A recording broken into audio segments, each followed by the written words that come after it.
Things that we say to ourselves shape our lives. Things that we say to ourselves make our mindset. Things that we say to ourselves determine our destiny. It's so important to have right conversation with our own self. And so often when we talk to others, people tend to be politically correct. They tell us the things that we want to hear. They tell us the things that make us feel better or happier. But to ourselves, we need to tell the truth. And today, I want to talk to you about three things which might not be the easiest, most comfortable, most pleasant conversation that we have ourselves, but they are so important ones to change our life, really. These are the three things that have helped me create the life I wanted for myself. They're not easy, they're not comfortable conversations, but you can start these right today. Hello everyone and welcome back. I'm Aruj, and on my channel I talk about everything a mama's life is all about, from cooking to organization, homemaking, and above all, mindset change. So in 2012, when I was still working with the World Bank, I went for a training. It was about Dale Carnegie's How to Win Friends and Influence People. We went through various principles, but the first one, which has always stayed with me and kind of changed how I saw my life, was this: do not complain, criticize, and condemn. Okay, all three of these are important, but I want to highlight the first one, which is the first of the three things I'll talk about in this video. And this is so powerful. If you're unhappy, if you're unsatisfied with the life, if life has not turned out the way you wanted it to be, you have to start talking to you about this one. Are you complaining a lot? We all complain, and there's nothing wrong about complaining. But how is that complaining affecting our life? Is that complaining putting us in a place of being a victim, being powerless, being helpless? If that's what complaining is doing to us, then we have to stop it. This is the most important conversation that you'll ever have with yourself. Are you holding others responsible for the situation you are in? Now, I'm not saying that complaint is valid or invalid, or you have to forgive everybody, or you have to always take the blame on yourself. That's not what I'm saying. What I'm saying is, if you are complaining a lot, and that complaining, valid or invalid, is that affecting your happiness, your goals, your achievements? In my life, at a certain point, complaining was keeping me in a place of constant misery. Sometimes complaining is a drug. It could be used for political purposes, it could be used for society in general, by the whole community, by the whole, I don't know, by individuals or by groups, to stay in that place of misery and not take control of the situation but hold somebody else responsible for your situation. Now, it's a safe and comfortable place to be in, but it's a sad and miserable place to be in. So if your complaining is keeping you from getting where you want your life to be, shaping it, taking the responsibility, feeling empowered, then the most important conversation that you need to have with you today, yes, right now, is: what do I do now? Yes, my school was not the best school. My job is not giving me the satisfaction or motivation to excel. My parents made mistakes. I have baggage of the past. All this is trapping you to stay where you are. You have to get out of those shackles. How to do it?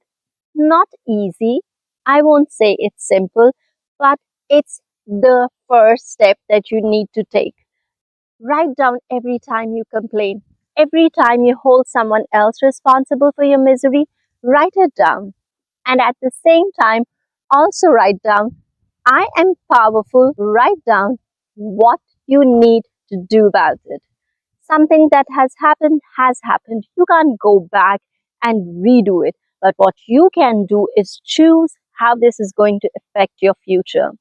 So that's my first suggestion to you. Have this intense conversation with yourself.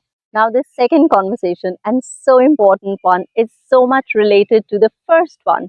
When you're constantly complaining, what is the result of it? You comply. So stop complying. Stop accepting the life that you're not happy with. Compliance, by definition, means to align with someone else's wish or command when you actually do not want that.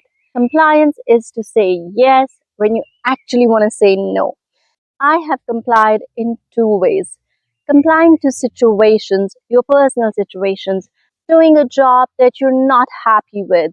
Every morning, waking up miserable, but thinking this is the best I can do, this is what's meant to be, or being in a relationship that's bringing you pain and misery, but thinking this is the best person I can have, this is the best situation I could be in. That's complying at a personal level, but we can also be complying at a social level, defining our success, how culture defines it. Social compliance could be at every level, complying to values and principles that we do not believe in, complying to success and happiness and life the way someone else is defining it. How do we get out of this cycle?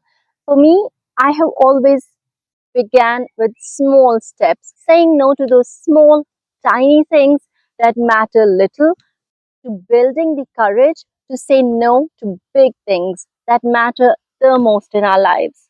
A simple example is, for years I have dressed in those jeans and tights and all those casual outfits that I never liked, until I really said no and chose to be more feminine, more classy. That suits my age, that suits my style, even if it's not the most updated thing. You begin small, and those small achievements give you the confidence and the courage to take big steps. Another and a mighty killer of your happiness is comparison. Stop comparing yourself to others. Just accept the fact. Just accept the fact. Somebody will always be better, smarter, prettier, more successful than you. Even the best of the best have someone who is better than them. And you know what's the worst thing that comparison does? If you were comparing yourself to your friends, to your siblings, to your family members, it takes away your love for them. You're genuinely never happy for them. You never wish the best for them. But it also takes away your love for yourself. No matter what you do, you will always feel insecure, unhappy, incapable. It is such a big enemy. If you are in that place where you're constantly comparing yourself to others and always finding yourself inferior, you have to leave everything else behind and start working on this today. Please, for your own love. And never anything will be enough for you. I have some simple things that have always helped me. The first thing is gratitude, gratitude, gratitude. All the ways you can practice it. Saying it to someone else, how happy you are for this, that. List them out. Writing them down. Send a message to yourself. Express your gratitude for everything, those tiny things that you have, and mean it from within. Start doing that gratitude conversation with yourself while you're walking. Just count things. If you see somebody you can't help comparing yourself to, change that inner conversation from comparison to inspiration or admiration. Words have the power to change our mindset. If you constantly tell yourself how bad I feel for their success, and you change that conversation into how much I would like to learn how they reach there. One exercise that probably you can do today is this one. Take somebody who you constantly compare yourself with. Write a note to them, even if you're not going to send it ever to them. Write down. Tell them how much you admire them. Tell them how they are an inspiration.